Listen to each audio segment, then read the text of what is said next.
Here's just an interesting concept for a superhero I've come across by way of another YouTube channel by the name of Literary Who, who's basically me if I had an Indian accent and I was autistic enough to read through entire mythological lore catalogs for each new video I make. Long story short, I watched his most recent video a few days ago about a being who had access to the collective strengths, both physical and mental, of all of humanity, and I decided to take that another step further beyond. What if we had a super being who, by way of some magic or magitech devices hitherto undiscovered by and incomprehensible to man, was able to gain the collective powers, traits, and abilities of every single living thing on Earth? I'm talking everything from elephants to plants to birds to extremophile microorganisms. Now, obviously, I could make this video 13 years long and still not make a dent in the surface of such a cosmological scale of a subject prompt, but luckily for me, I have a cheat code. You see, I'd originally planned to go through all the numbers and formulae to formulate a datasheet for this monster of a character myself, but not only did this launch me way over my short-form time budget, it proved to be a way more sluggish undertaking than I'd originally estimated.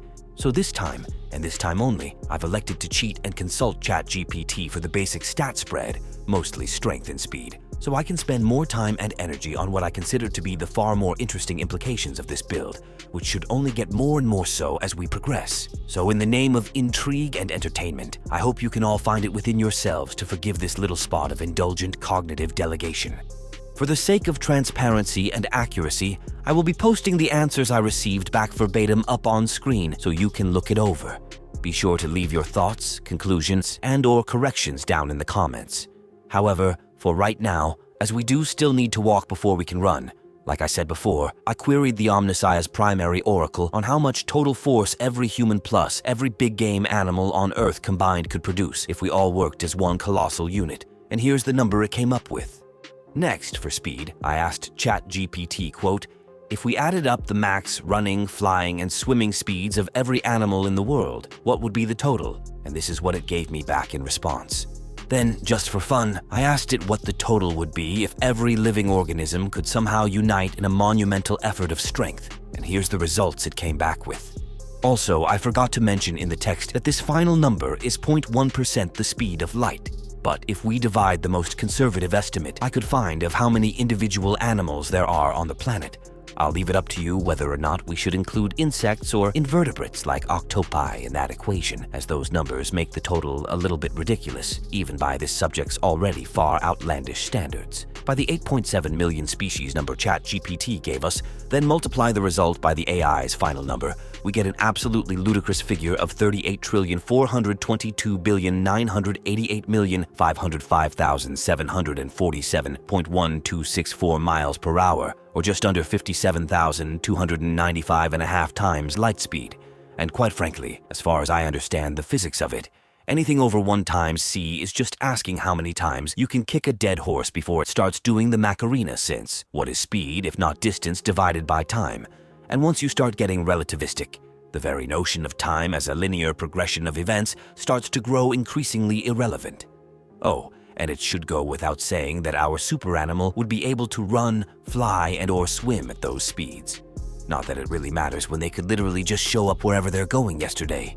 But as usual, I digress. And on that note, remember how I said this would start getting more and more interesting as we went along? Well, here's the start of that slippery upward slope. As far as I'm concerned, dexterity, which to my mind refers to the refinement of your sensory motor functions, doesn't really stack as there's no obvious absolute metric by which to quantify it. And agility is just strength plus speed plus dexterity when you really think about it. For durability, one of the key most aspects of any machine is being able to endure the forces that it itself generates, and the human body is no exception. Given that force equals mass times velocity squared, and since we all know that energy equals mass times the square of light speed, I don't think it's wholly hyperbolic to say that our pan-empathic hero would be, for all intents and purposes, utterly immune from harm, provided they could see and react to an oncoming threat in time. And beyond all of that, for vitality, you could argue they would have access to every survival adaptation nature has up its proverbial sleeves. And speaking of tricks, our super being's senses would naturally be enhanced well beyond what would otherwise be possible. I don't even need to do any math for this, I don't think. just taking into account that the best eyes in the world can spot a mouse running on open ground from up to 2 miles away, multiplied by just the estimated number of raptors there are on Earth, about 1 to 200 million, means that our apex specimen could literally see individual atoms on Earth from the moon. For hearing, elephants can detect infrasonic vibrations through the ground from up to 10 miles away.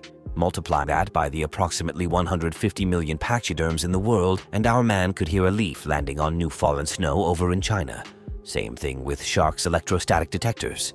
Basically, our Dinovinator can see, hear, taste, touch, and smell anything or everything he wants, with the only limitation being his ability to process all of that information, which we'll get to in just a minute. So that just leaves us with intelligence, wisdom, and charisma to sort out. Since the middle one is the simplest, I'll get it out of the way first.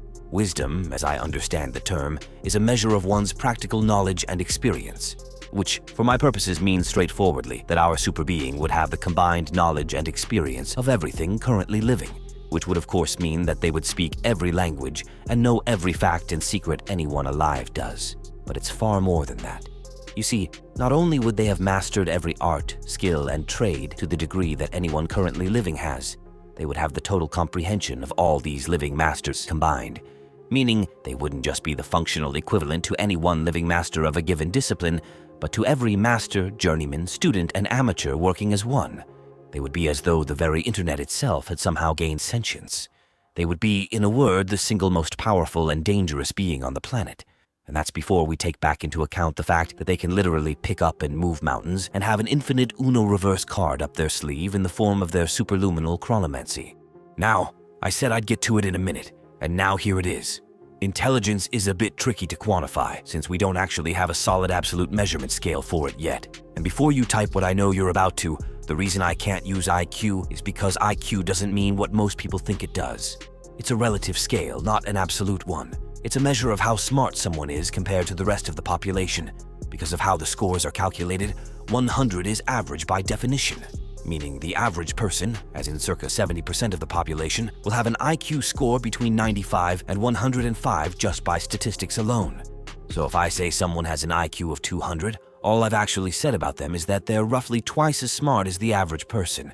So if we just gave our hypothetical Superman an IQ of 800 billion, this would sound all grand and impressive, but wouldn't really tell us anything beyond what we already know, that they have the combined intelligence quotient of all 8 billion people added together.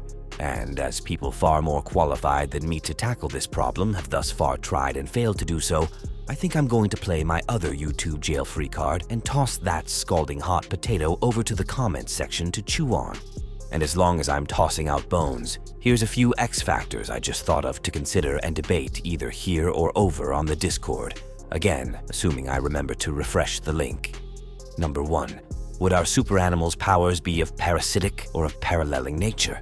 Meaning, would he actually sap the strength, vitality, momentum, abilities, etc. of every other creature when they drew on them? Or would they simply mirror these energies without affecting the original source? Number 2. Would their powers be active or passive? Would they need to consciously dip into the force or the meta or the warp or whatever they were deriving their sympathetic connections from in order to get these colossal boosts? Or would the powers just be there waiting, latent, like Superman's? Number 3. Would they need to have the associated physical attributes, organs, or body parts in order to use other animals' more niche abilities like spitting venom, changing color, or whatnot? Or would these things simply be the product of some hand-wavy magic force bending or something? And number 4. What happens when animals they draw their powers from die? Do they lose the corresponding strength? What about the wisdom or the knowledge? If a person whose brain they were picking for some obscure informational tidbit gets in a car crash and becomes a vegetable, do they lose access to that information? What about information they'd already gained? You see, these are the things most comic book writers don't bother to think about. Now, I'd originally planned this last section to be me talking about all the weird, niche, and exotic powers and abilities being a naturopath would bestow, but here's the thing. The more I thought about it, the more I realized they're all pretty much either redundant or so far overshadowed by the ridiculousness I've already covered that they'd be like those filler ranks on a video game skill tree that nobody actually wants or uses, but which are needed to progress to the good stuff a few levels up. For example, how about the ability to regrow lost limbs? Sounds great and would be really useful until you consider that he would also have the combined healing factor of every organism at once, which means that his wounds would heal faster than you could make them. Think about it. If I cut your skin, it takes you perhaps a week, maybe 2, to fully heal such that there's no sign there was ever any damage there at all. Now multiply that by a factor of just 8 billion, and assuming the max of 2 weeks, you'd fully heal that same cut in just over 1.5 microseconds. For comparison, the fastest bullet in the world, the .220 Swift, travels at 4,300 feet per second and would travel just over 1 millimeter in that time. And again, that's just taking into account all the humans, not all the other hundreds of billions of animals we've been calculating with thus far. So yeah, this thing got way more ludicrous than I'd imagined it would when I first started. But then, I guess that's what's going to happen when you crank things up to 11 gazillion. You're going to end up doing some pretty funky math that makes you wonder whether everything you knew about science and nature is wrong, or if you've just spent a few too many hours of your life alone with your computer screen. Whichever is the case, there's still plenty more I could say on this topic, obviously, but for the sake of at least nominally trying to discipline myself, I'm going to call it good here for now. As always, leave your thoughts and ideas below. Also leave a like and subscribe, become a member for more of my ridiculous brain chalk, or go check out my books on Amazon. And until next time, stay safe, stay sane, and remember, no matter what anyone says, you can never think too much. You can only think badly. Peace be upon you.